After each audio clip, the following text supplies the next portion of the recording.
Hey, welcome to EPN. My name is Victor Lucas, and we bring you the latest in everything cool every single day. And something cool that came in last night, actually, is this little gift that I got from our friends at Lego. They make these buildable figures. I've got a bunch. I've got a K2SO and some of the sort of meaner-looking robots and stuff like that they've built. But Boba Fett was one that I was hoping they'd make, and they did make it. And I put it together just before we started rolling, and we did a quick little time lapse of the thing.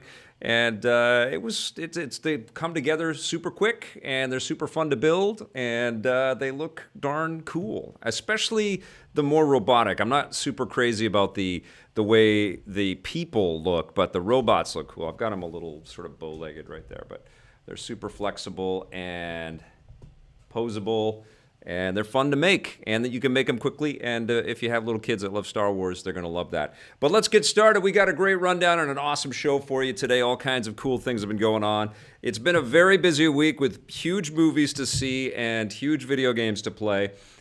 This rundown is going out to our buddy Paul Adamson. Great flashback Tommy as Sonic, a meek Kevin Smith, and Soul Patch Vic. Fun as always. I'm never growing that Soul Patch back, but it's nice to look in the rearview mirror every once in a while. Let's get started with Paul's rundown.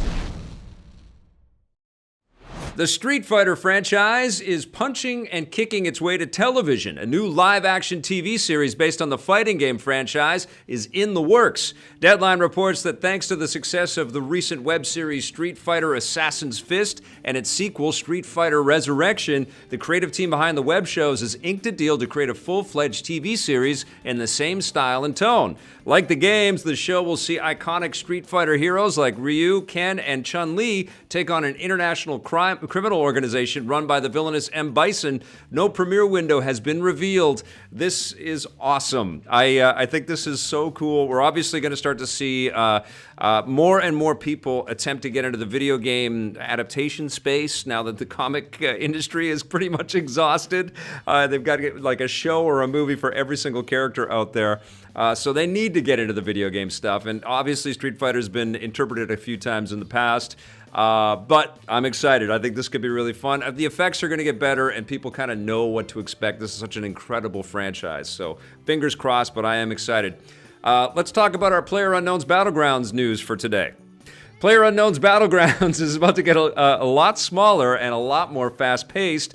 Earlier today at GDC, PlayerUnknown himself, Brendan Green, not so unknown, revealed the first look at the next map coming to the game. As expected, it's much smaller, only 4 kilometers squared, and is inspired by Southeast Asian locales with rice huts, lush forests, and winding rivers that will contrast visually with the existing maps.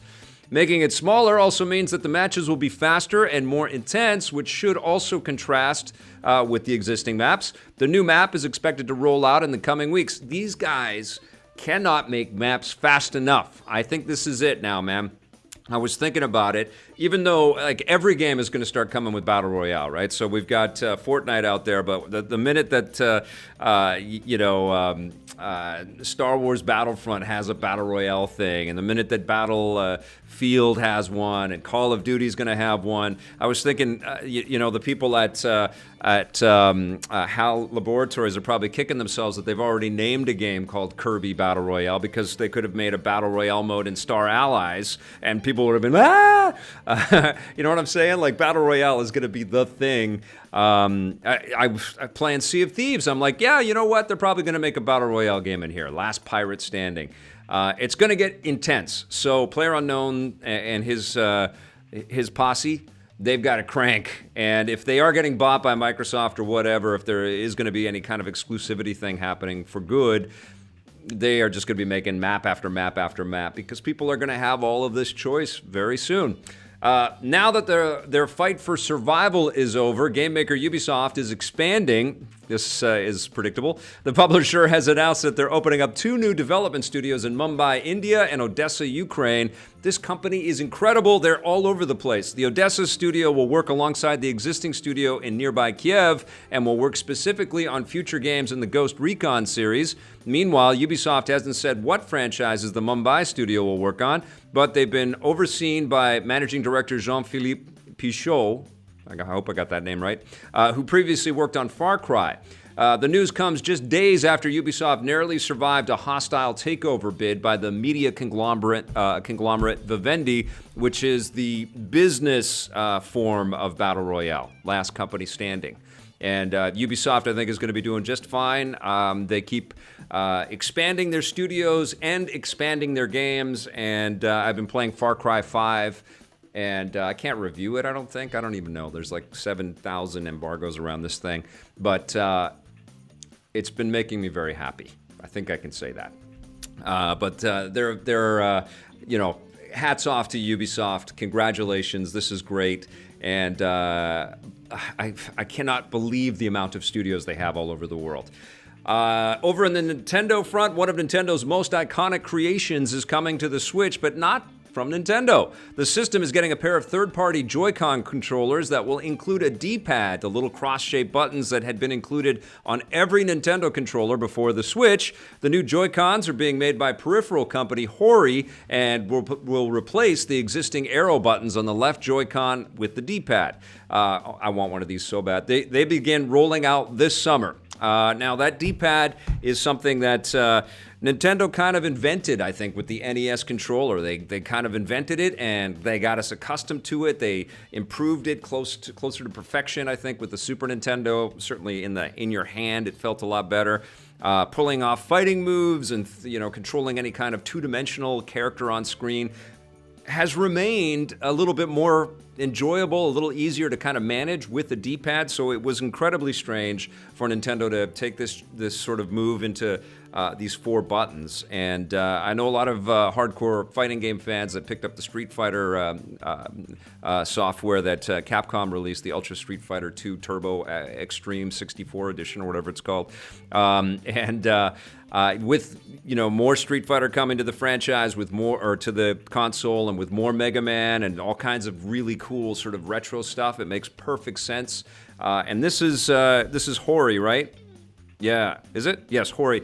They are terrific at making peripherals, so I'm very, very excited about this, and I'm going to find one, and I will talk about it on the show. Oh, I skipped a story. Thank you. DC Comics is joining forces again with one of their most heroic partners. DC has inked a 5-comic deal with comic icon Frank Miller, who created The Dark Knight Returns, Batman Year One, and countless other classics. The new 5-comic deal includes the already announced Superman Year One and will hit shelves in August. So this means we'll be getting 4 other new DC books from Miller in the near future. This is on top of the recent Miller and DC collaboration Dark Knight 3, The Master Race, which landed last year. I didn't read that. I feel I'm behind. So maybe what I've got to do is, they're making some huge announcements over at DC. I think I'm going to dig into some of the current stuff that Frank Miller is working on. I'm glad that he is, sort of stepping back full on into the comic space. DC is obviously indebted to him for all of the rejuvenation that his work has provided to their business, to their company, to their comics line, and also sort of as an inspiration for their movies. I don't think he's hit the highs of Year One and the original Dark Knight Returns, the 4-part books, but he's an incredible creator. And if you've never read Frank Miller comics, I have a tremendous amount of envy for you, because you've got a massive library of awesome to dig into. So that is great news. DC Comics is kicking ass. Now we just need them to move some of that ass kicking over to their movies and really take the world by storm.